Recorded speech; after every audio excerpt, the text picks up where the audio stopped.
जय हिंद, वंदे मातरम। दोस्तों, कैसे आप सभी? उम्मीद करता हूँ आप लोग सभी स्वस्थ होंगे। मैं आपका मेरे नए YouTube channel are geography study में आप सभी का स्वागत करता हूँ। हम पढ़ रहे थे राजस्थान का भूगोल, जिसमें हम हमारा चौथा चैप्टर पढ़ रहे थे, जिसका नाम था राजस्थान के ऐतिहासिक भौगोलिक एवं उसकी वर्तमान स्थिति। जिसमें जिसमें हमने हमारे 17 प्रदेश पढ़ चुके थे। आज हम हमारा 18वां प्रदेश पढ़ेंगे। ठीक है फ्रेंड्स।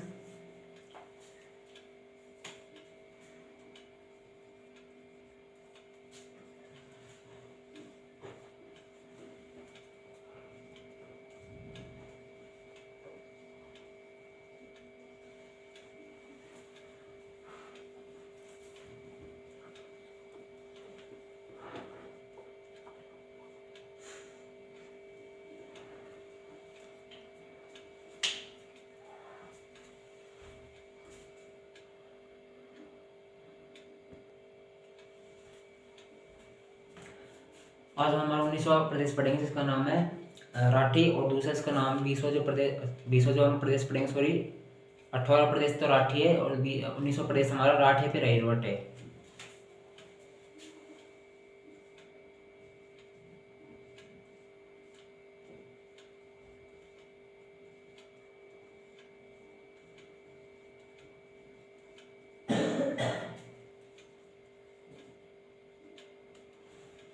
राठी या फिर अहिरवट। राठी प्रदेश आमतौर पे होते हैं कि जैसे कि जिन क्षेत्रों में वर्षा कम होती है उनको हमारे यहाँ पे राठी प्रदेश कहा जाता है। तो हमारे जो राजस्थान का जो पश्चिमी भाग है, जिस तरफ हमारा मरुस्थल है, वहाँ पे हमारी वर्षा की मात्रा 0 से 25 सेंटीमीटर तक पाई जाती है, जिसको शुष्क मरुस्थल भी कहा जाता है। तो राठी प्रदेश परिभाषा हो जाएगी कि 25 सेंटीमीटर से कम वर्षा वाले भौगोलिक क्षेत्रों को राठी प्रदेश कहा जाता है। ठीक है फ्रेंड्स। इनका विस्तार है हमारा जो जैसलमेर, बीकानेर और बाड़मेर, उनका विस्तार पाया जाता है। राठी हमारे राजस्थान में पश्चिमी भाग में एक गाय पाली जाती है, गाय की नस्ल जिसका नाम है राठी। राठी गाय की खासियत यह है कि वह दिन में 3 बार दूध देती है, सुबह, दोपहर, शाम को। ठीक है फ्रेंड्स। और इस गाय को हमारे राजस्थान में हमारे कामधेनु भी कहा जाता है। जिस प्रकार हमारी जो चंबल नदी है उसको भी हमारे राजस्थान में कामधेनु कहा जाता है, उसी प्रकार राठी गाय की नस्ल को भी हमारे राजस्थान में कामधेनु कहा जाता है। ठीक है फ्रेंड्स। उसके बाद हमारा राठ है फिर अहिरवट। अहिर होते हैं जो हमारे जो भगवान श्री कृष्ण है वो भी यादव वंश के थे और उनको भी अहिर कहा जाता था। तो अहिर का मतलब होता है यादव। तो राठ या फिर अहिरवट, तो इसका मतलब हो जाएगा कि राजस्थान का वह भौगोलिक क्षेत्र जहाँ पर यादव वंशजों द्वारा शासित प्रदेश या फिर ऐसा भौगोलिक क्षेत्र जहाँ पर यादव वंशजों ने शासन किया था, उसको राठ या फिर अहिरवट कहा जाता है। ठीक है फ्रेंड्स। इसका जो विस्तार पाया जाता है राठ या अहिरवट का, ये हमारे कोटपुतली, बहरोड और खेरतल तिजारा, जो खेरतल तिजारा है ये हमारे अलवर से अलग हुआ पार्ट है, तथा अलवर, इन 3 जिलों में इसका विस्तार पाया जाता है अहिरवट का। अहिरवट का विस्तार हमारे राजस्थान के अलावा हमारे ये यूपी है, यूपी से अलावा फिर हमारा बिहार। तो यूपी में हमारे जैसे कि अखिलेश यादव है, और फिर आपके जो बिहार है, बिहार में हमारे लालू प्रसाद यादव हैं। फिर यदि हम जैसे कि बिहार से यदि हम दक्षिणी तरफ चले, दक्षिण भारत की तरफ चले, तो दक्षिण भारत में हमारे आंध्र प्रदेश तक जो हमारी नर्मदा, कावेरी, कृष्णा नदी है, यहाँ तक यादव वंशजों का विस्तार पाया जाता है। तो हम कह सकते हैं कि जो हमारी यादव जाति है ये हमारे भारत की सबसे बड़ी जाति है। ठीक है फ्रेंड्स। इसका विस्तार सर्वाधिक फैला पड़ा है। तो हमने 18 1900 प्रदेश पढ़ लिया राठी, और 1900 प्रदेश हमारा राठ है फिर अहिरवट। राठी परिभाषा मैंने आपको बताई थी कि 25 सेंटीमीटर से कम वर्षा वाले भौगोलिक क्षेत्रों को राठी प्रदेश कहा जाता है, जिनका विस्तार जैसलमेर, बाड़मेर और बीकानेर का सर्वाधिक विस्तार पाया जाता है। ठीक है फ्रेंड्स। और राठ प्रदेश मतलब यादव वंशजों के भौगोलिक क्षेत्रों को राठ या फिर अहिरवट कहा जाता है, जिनका विस्तार कोटपुतली, बहरोड, खेरथल, तिजारा और अलवर में इसका विस्तार पाया जाता है। ठीक है फ्रेंड्स। तो हम पढ़ेंगे हमारा 20वां प्रदेश बीड़, और 21वां है हमारा बिहाड़।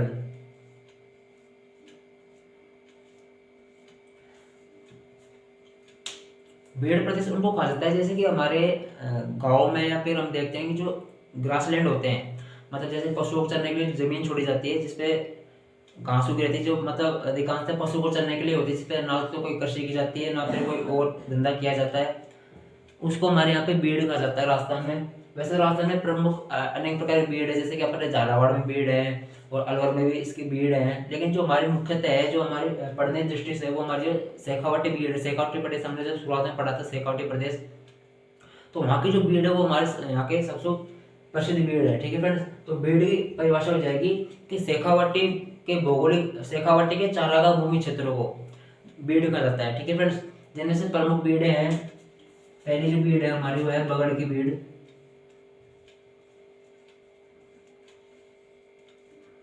ये हमारे झुंझुनू में है, झुंझुनू खीरड़ी सिंगाना वाला झुंझुनू। ठीक है फ्रेंड्स, और जो हमारी दूसरी बीड़ होगा हमारी फतेहपुर की बीड़,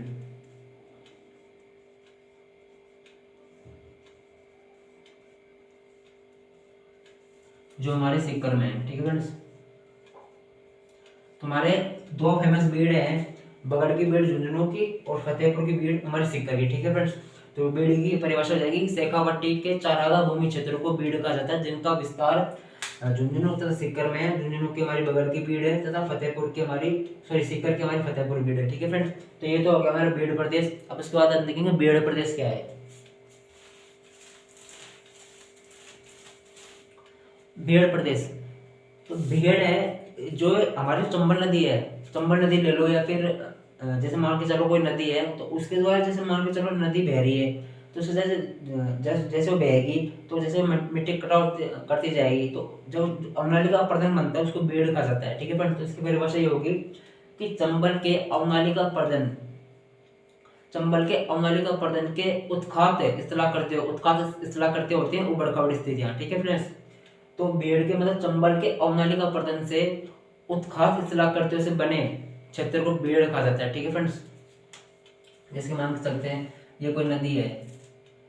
ठीक है फ्रेंड्स, अब इसमें जैसे जहाँ पे इसका नदी में ढाल होगा, ये मान चलो यहाँ पे यूं मुड़ गई है और फिर आगे जाके यूं वापस यूं मुड़ गई, इसमें मान चलो तेज पानी जा रहा है, बारिश हो गई, तेज पानी जा रहा है, तो जहाँ से घूमेगी तो ये स्पीड में घूमेगी, तो यहाँ से मिट्टी को काटती हुई चलेगी। ठीक है फ्रेंड्स, इस वाले एरिया में मिट्टी को काटती हुई चलेगी, तो जैसे जैसे मान लो ये नदी बह रही है, ये इस तरह करती है, तो जैसे काटेगी ना तो फ्रेंड इस तरह करते तो ऊपर हो जाएगी, और नदी का पानी नहीं चल रहा, मतलब ये मिट्टी को काटती हुई ले जाती है। ठीक है फ्रेंड्स, तो उसको हमारे यहाँ पे बीड़ कहा जाता है।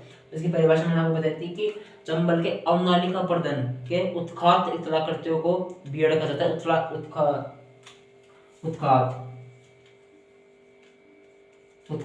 इतला करती, उत्खात इतला करते होते हैं उबड़ खाबड़।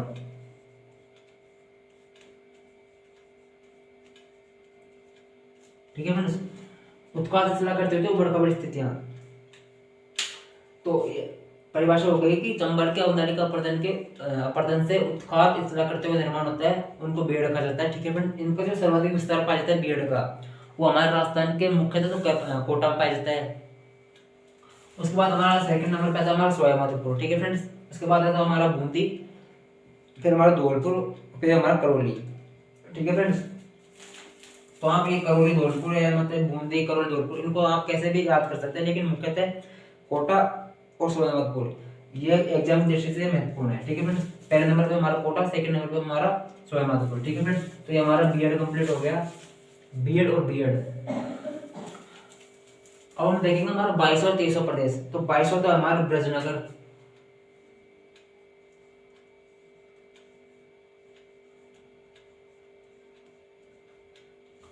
और दूसरा हमारा ब्रजनगर 23वां।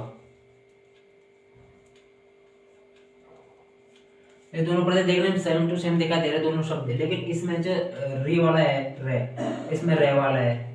री वाला मतलब हमारे जो एएनआर होते हैं, स्वर होते हैं, उनमें हमारा जो ये वाला होता है, ये वाला जो हमारा व्यंजन होता है, मतलब स्वर होता है री, सॉरी एक मिनट, ये वाला जो होता है हमारा, ये वाला री है इसमें। ठीक है फ्रेंड, तो ये हो जाएगा मैं ब्रजनगर, ये हमारा हो जाएगा ब्रजनगर। दोनों में उच्चारण में तो ध्वनि अलग आती है, लेकिन पढ़ने में दिखने में सेम टू सेम होते हैं।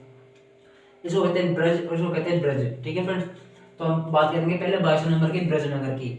तो जो हमारा यूपी वाला क्षेत्र, सॉरी हमारा जो भरतपुर है, राजस्थान का जो भरतपुर है, हमारा भरतपुर का जो पार्ट है वो हमारे यूपी से लगन है। यूपी को वैसे तो ब्रज कहा जाता है, लेकिन हमारे राजस्थान में भरतपुर को ब्रजनगर कहा गया है। ठीक है फ्रेंड्स, जो हमारे यूपी से लगन है। तो इसकी परिभाषा हो जाएगी कि राजस्थान के उत्तरी भाग के भरतपुर शहर को, या फिर भरतपुर जिले को, या फिर भरतपुर प्रदेश को हमारे ब्रजनगर कहा जाता है। ठीक है फ्रेंड्स, जो कि हमारे यूपी से लगन है। ठीक है फ्रेंड्स, तो ये तो हो गया हमारे ब्रजनगर। अब हम देखते हैं ब्रजनगर क्या है।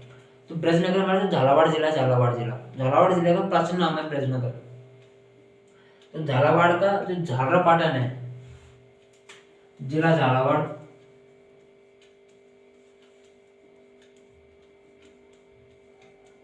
और झालावाड़ में एक स्थान है झालरापाटन। वर्तमान में तो झालरापाटन है, और पहले के टाइम पे मतलब ऐतिहासिक काल में इसका नाम था ब्रजनगर। ठीक है फ्रेंड्स।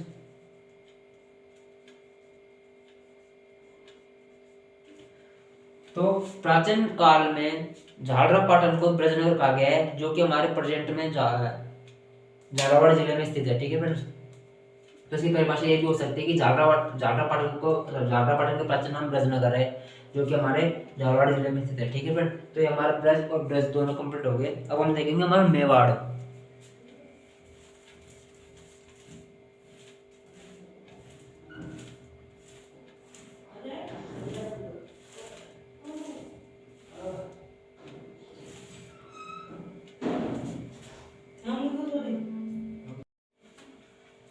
तो फ्रेंड हमने 23 हमारे प्रदेश पढ़ लेते हैं। अब हमारा 24वां प्रदेश हुआ हमारा मेवाड़। 24वां प्रदेश हमारा मेवाड़ है। 25वां है हमारा मारवाड़ तथा 26वां है हमारा मेरवाड़। ठीक है फ्रेंड्स। मेवाड़, मारवाड़ और मेरवाड़। ठीक है फ्रेंड्स। ये तीनों सब अलग अलग है। ठीक है फ्रेंड्स। तो हम पहले मेवाड़ की परिभाषा देखेंगे। मेवाड़ की परिभाषा क्या है? तो मेवाड़ की परिभाषा है कि गोयलू वंशजों द्वारा शासित भौगोलिक प्रदेश को मेवाड़ कहा जाता है, जिसका विस्तार हमारे राजस्थान के उदयपुर, राजसमंद, चित्तौड़गढ़ और भीलवाड़ा में इसका विस्तार पाया जाता है। ठीक है फ्रेंड्स। तो जैसे कि हम जैसे मान चलते हैं, मैप देखते हैं, इसलिए हमारे मान चलो राजस्थान का हमारा मैप हो गया। ठीक है फ्रेंड्स। तो मैंने आपको बताया था कि मेवाड़, तो मेवाड़ का जो हमारा पार्ट है, जैसे मान लो मैं आपको बताया था, यहाँ पे हमारा उदयपुर है, ये हमारा डूंगरपुर, हमारा बांसवाड़ा, उसके बाद यहाँ पे हमारा भीलवाड़ा है, ये हमारा चित्तौड़गढ़, और यहाँ पे हमारा राजसमंद है। ठीक है फ्रेंड्स। तो मैंने आपको परिभाषा दी थी मेवाड़ की कि गोयलू वंशजों द्वारा शासित भौगोलिक क्षेत्र को मेवाड़ कहा जाता है, जिसका विस्तार हमारा राजस्थान के उदयपुर, प्रतापगढ़, भीलवाड़ा और चित्तौड़गढ़ में इसका विस्तार पाया जाता है। ठीक है फ्रेंड्स। गोयलू वंश जो महाराणा प्रताप है, महाराणा प्रताप गोयलू वंश से संबंध रखते हैं। तो हमारे जो बप्पा रावल थे, उन्होंने यहाँ पर गोयलू वंश की स्थापना की थी मेवाड़ में। ठीक है फ्रेंड्स। तो ये हमारा मेवाड़ हो गया। अब हमारा जो दूसरा मारवाड़, तो मारवाड़ कहेंगे कि राजस्थान के पश्चिमी क्षेत्र को मारवाड़ कहा जाता है। ठीक है फ्रेंड्स। जिसमें मुख्यतः जोधपुर संभाग और हमारा पाली संभाग आता है। तो हमारे पाली संभाग में तो हमारा पाली, सिरोही, सांचौर और जालौर। ठीक है फ्रेंड्स। ये 4 जिले आते हैं पाली संभाग में। और जो हमारा जोधपुर संभाग में हमारा जोधपुर शहर, जोधपुर ग्रामीण, फलोदी, जो जोधपुर से अलग हुआ पार्ट है, उसके बाद हमारा जैसलमेर जिला, तथा उसके बाद हमारा बाड़मेर, तथा बाड़मेर से अलग हुआ जिला है हमारा बालोतरा। ठीक है फ्रेंड्स। तो जोधपुर संभाग में हमारे 6 जिले आते हैं। ठीक है फ्रेंड्स। तो मारवाड़ की परिभाषा हो जाएगी कि राजस्थान के पश्चिमी भौगोलिक क्षेत्र को मारवाड़ कहा जाता है, जिसका विस्तार जोधपुर संभाग तथा पाली संभाग में इसका विस्तार पाया जाता है, और यहाँ पर ही मारवाड़ी बोली बोली जाती है। ठीक है फ्रेंड्स। तो इसलिए इसको हमारे यहाँ पे मारवाड़ प्रदेश कहा जाता है। मारवाड़ प्रदेश हमारे यहाँ पर पाया जाता है। ठीक है फ्रेंड्स। ये हमारा पश्चिमी भाग हो गया। तो हमारे यहाँ पे हमारा मारवाड़ प्रदेश पाया जाता है। ठीक है फ्रेंड्स। ये हमारा पाली हो गया, और फिर ये हमारा जोधपुर संभाग यहाँ पे हो गया। ठीक है फ्रेंड्स। तो ये हमारे मारवाड़ की परिभाषा होगी। अब देखते हैं हम मेरवाड़। तो मेरवाड़, मुख्यतः मेरवाड़ अजमेर को कहा जाता है। ठीक है फ्रेंड्स। पहले के समय अजमेर को मेरवाड़ नाम से जाना जाता था। तो हमारा अजमेर यहाँ पर है। ठीक है फ्रेंड्स। ये हमारा अजमेर, ये हमारा जयपुर, हमारा टोंक, यहाँ पे हमारा नागौर, ये हमारा पाली हो गया। ठीक है फ्रेंड्स। पाली का क्षेत्र थोड़ा बड़ा है, फिर हमारा जोधपुर आ गया, इसलिए मैंने आप समझाने के लिए छोटा बनाया था। ठीक है फ्रेंड्स। तो मेरवाड़, अजमेर का मुख्यतः नाम मेरवाड़ है। ठीक है फ्रेंड्स। तो यहाँ पे अजमेर है ये। तो अजमेर को मुख्यतः मेरवाड़ कहा जाता था, जो कि हमारा 1 नवंबर 1956 तक आ गया है। ठीक है फ्रेंड्स। 1 नवंबर 1956। ठीक है फ्रेंड्स। 1 नवंबर 1956 तक अजमेर को मेरवाड़ कहा जाता था। ठीक है फ्रेंड्स। तो ये हमारे हुए तीनों, मतलब हमने 26 प्रदेश पढ़ लिए, मेवाड़, मारवाड़ और मेरवाड़। मेवाड़ की परिभाषा थी कि गोयलू वंशजों द्वारा शासित भौगोलिक क्षेत्रों को मेवाड़ कहा जाता था, जिसका विस्तार हमारा राजस्थान के उदयपुर, राजसमंद, चित्तौड़गढ़ और हमारे भीलवाड़ा में इसका विस्तार पाया जाता था। ठीक है फ्रेंड्स। इस बार हम देखते हैं मारवाड़।